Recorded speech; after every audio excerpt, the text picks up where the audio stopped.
Hey everybody, John the Other here, obviously. Now one of the things we keep hearing through various media is that women do not, and cannot, and would never lie about being victims of sexual assault. It doesn't happen. It can't happen. It won't ever happen. Women wouldn't do that.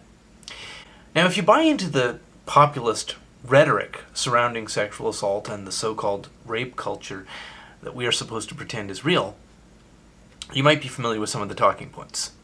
One of them is that the reason women would never and can never lie about sexual assault is that the trauma of being a victim is so intense and crushing that nobody would ever willingly subject themselves to that trauma. Re-victimization is the rhetoric. But if somebody is lying about being a victim in the first place, then there's no trauma to begin with. And the claim that they would be re-victimized in the process of either reporting or going through cross-examination in a court is a self-detonating contradiction. We cannot reasonably put the word re in front of the word victimized if there was not an incident of victimization to begin with. And that this obvious self-contradiction has no impact on the continued use of this feminist talking point should tell us something about the intention of organized feminism and its activists. But let's put aside the false logic explaining to us that false accusations we keep seeing in mainstream reporting don't actually exist. Instead, let's look at something real.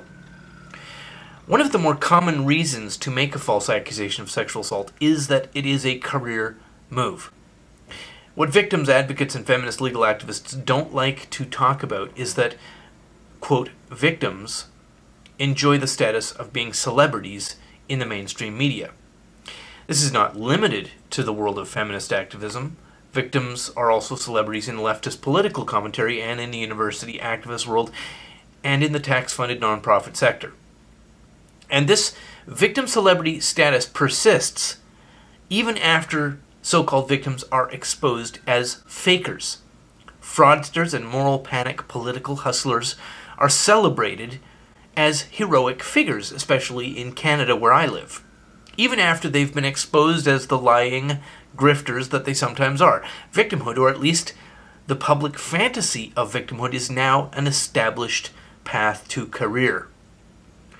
It may be that being exposed as frauds and scams and hustlers even adds to their prestige within the victim advocate and activist community, because the small amount of pushback they get is very easy to reframe as misogyny or hatred of women or victim blaming or whatever other tiresome victim cult rhetoric the collaborating media wishes to spin it as.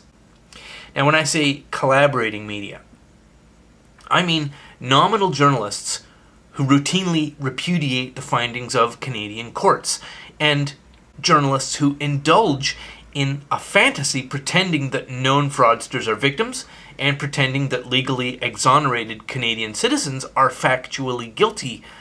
Journalists who pretend that a not guilty verdict of a Canadian court is actually in a matter of some sort of imaginary and evil-minded judicial conspiracy.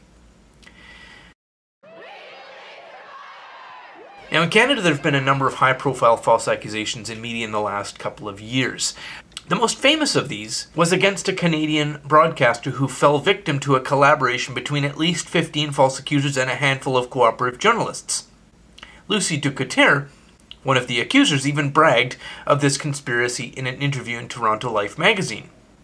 Now addressing the claim by Ducoteur, Leah McLaren, the author of the article, wrote in June 2015, quote, "The way she described it to me, she coordinated a covert network of women who have spent the last 7 months sharing their assault stories with each other."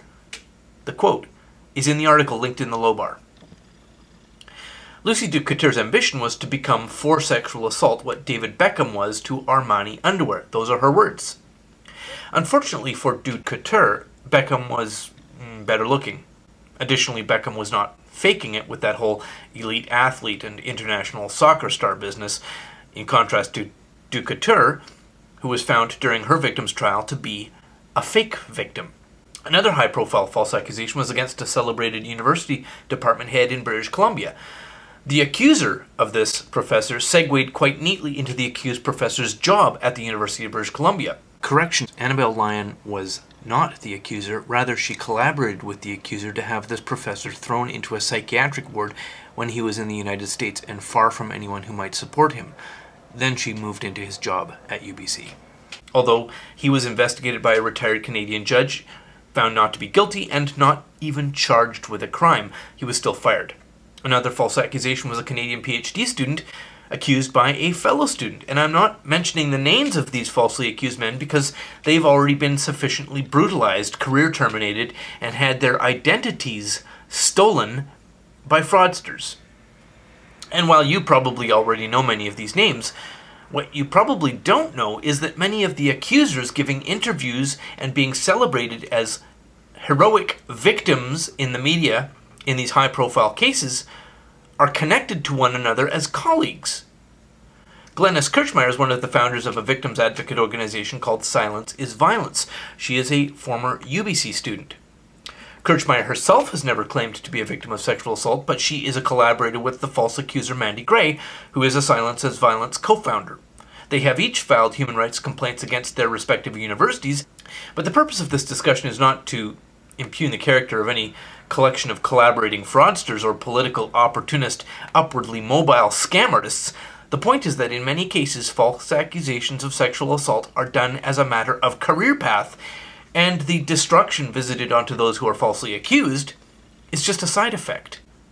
When feminists point out that they are not out to destroy men or to ruin lives or to end anybody's professional career or terminate your academic studies or scatter your family to the winds or take your children's home away, they're actually telling the truth. Feminists are not out to get you. Neither are they out to destroy men. Sending innocent people to jail or destroying their lives is just a side effect of them advancing professionally and politically through the theater and the celebrity status of artificial victimhood. Are there real sexual assaults and real victims? Of course, there are. And one of the arguments made justifying the continued immunity and legal anonymity of many of the fraudsters we see in the media is that legally pursuing a false accusation fraudster would have an unwanted chilling effect on the willingness of actual victims to come forward to police in the event that they suffer a sexual assault. Now, this fairly common advocacy rhetoric is cynical and repugnant. Nobody with any credibility or seriousness is suggesting that a woman who makes a legal claim of sexual assault should herself be prosecuted in the event that whoever she accused is found not guilty. That's just stupid. It should also be noted that actual real victimhood in a sexual assault case, while it may carry with it some temporary fame, is not actually a path to career success for some pretty obvious reasons. But fake victimhood, ooh, delicious, lacking that very difficult barrier to career entry of being an actual victim, this is increasingly recognized as a path to success for the victims' activists. And this is where young men need to pay particular attention. I'll say this is where young feminist men need to pay particular attention. If you are a young feminist man, you enjoy a weird sort of provisional acceptance from your female feminist superiors. And gentlemen, please don't delude yourself that your female feminist comrades are not higher on the status ladder than you are. You are the barely to be tolerated male ally. And one of the uses you are kept on hand for is as a placeholder in somebody else's story, in service to their career advancement through victimhood. And gentlemen, you don't need to have done anything wrong to find yourself a featured character in that drama. Your job is to be the example or the object lesson in somebody else's success story. It's not even about you personally. And all you need to do to make it happen is just be available. And this is the warning for male feminists. Well, it's also the warning for any young man in a feminist-controlled environment such as a university campus. You aren't there as a human being with rights. You are only a potential stage prop in their victimhood performance street theater on the path to fame, their celebrity status, and career path. Young men, this is your future in a feminist world. Thanks very much for listening, and as always, have a lovely day.